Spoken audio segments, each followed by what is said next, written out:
ladies and gentlemen, the President of the Republic of the Philippines, President Rodrigo Roa Duterte.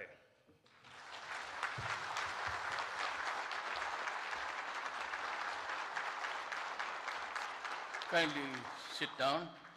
Salamat po. Assistant Secretary Imard Ehe, Department of Tourism, Mayor Inday Sara Duterte Carbio. Nasaan na po siya? Nandiyan yung anak niya, dala ko. Iniwan sa akin Commodore Joel Garcia, Officer in Charge, Philippine Coast Guard, Vice Admiral Valentin Prieto, the National Director, the Philippine Coast Guard Auxiliary, Commodore Vito Bensur, Director Coast Guard Auxiliaries, Southeastern Mindanao, my fellow workers in government, mga kasama kong Pilipino. As is the practice in the office of any president for that matter, there is always a prepared speech, and it does not go beyond, in my time, to 2 pages. And,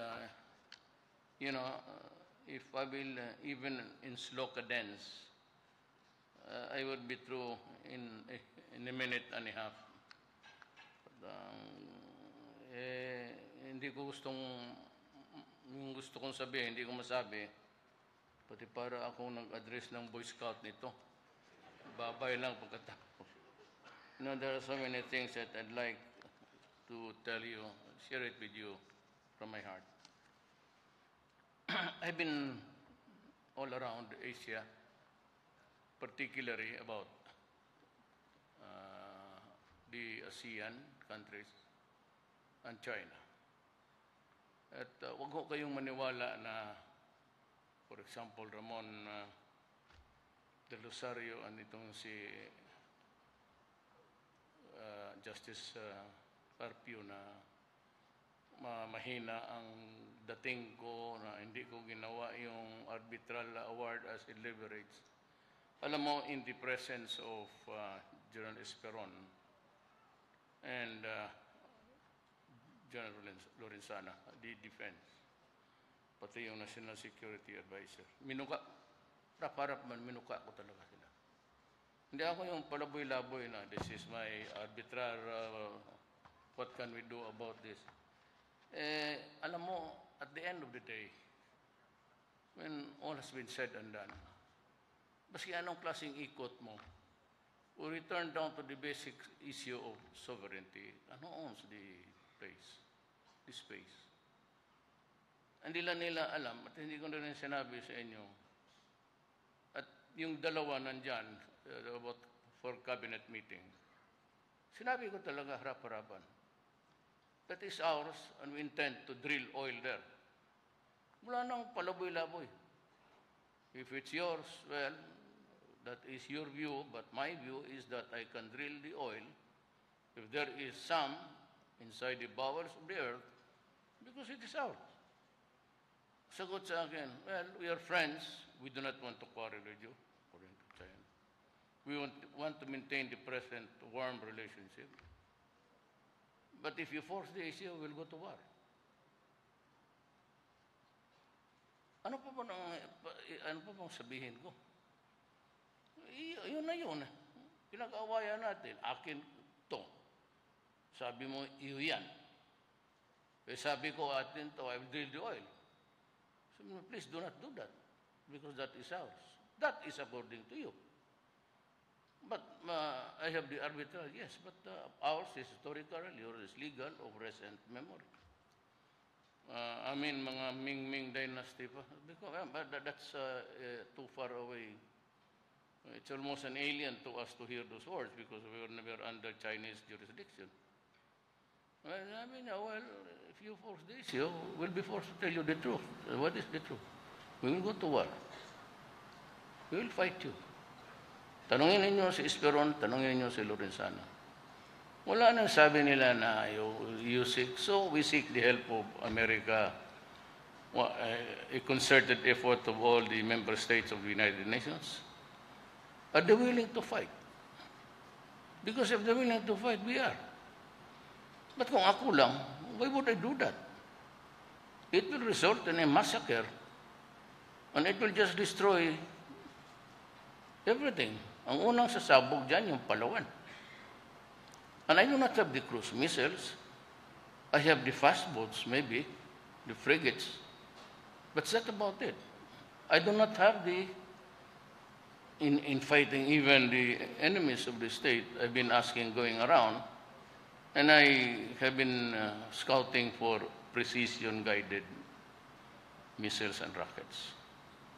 Yan lang ang hinihingi ko. As I said, we're fighting a rebellion. Rebellion is by no means just a few, especially with the advent of terrorism.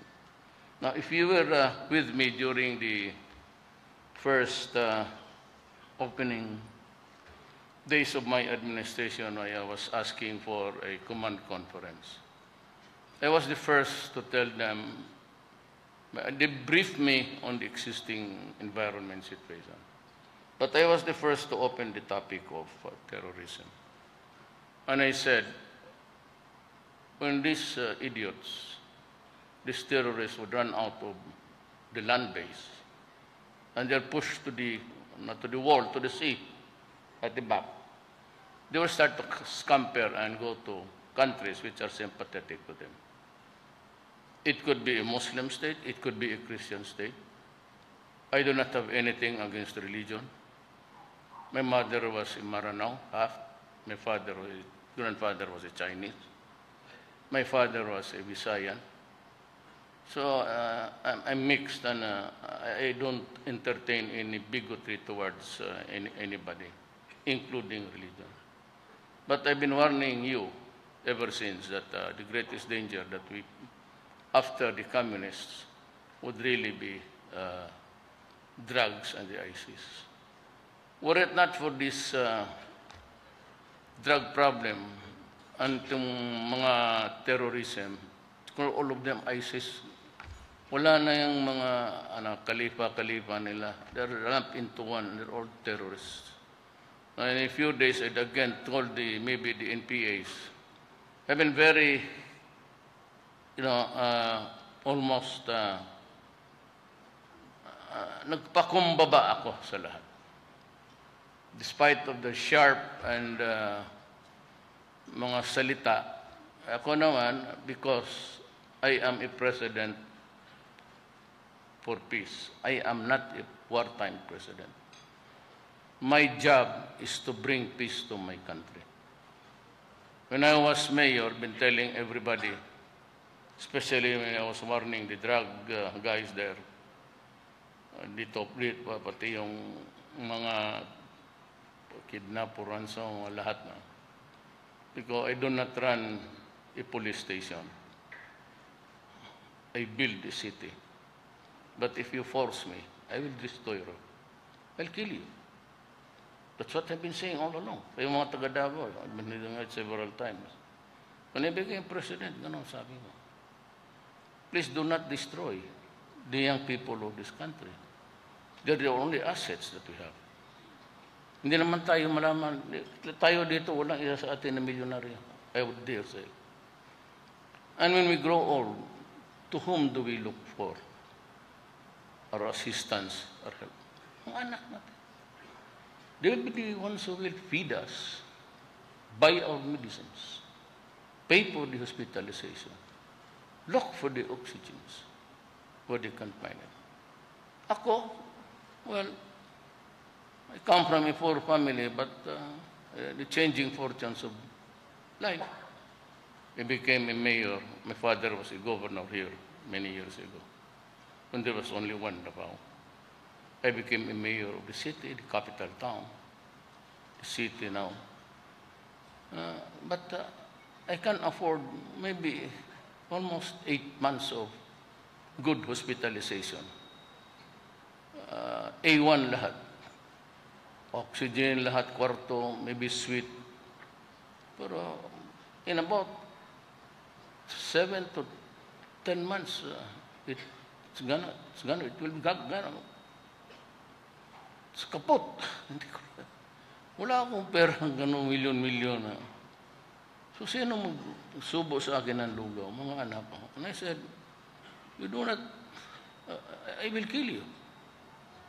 And despite or in spite of those human rights, I'm still insisting that I will do it.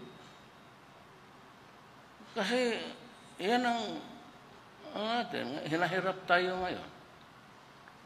So we have this ISIS thing,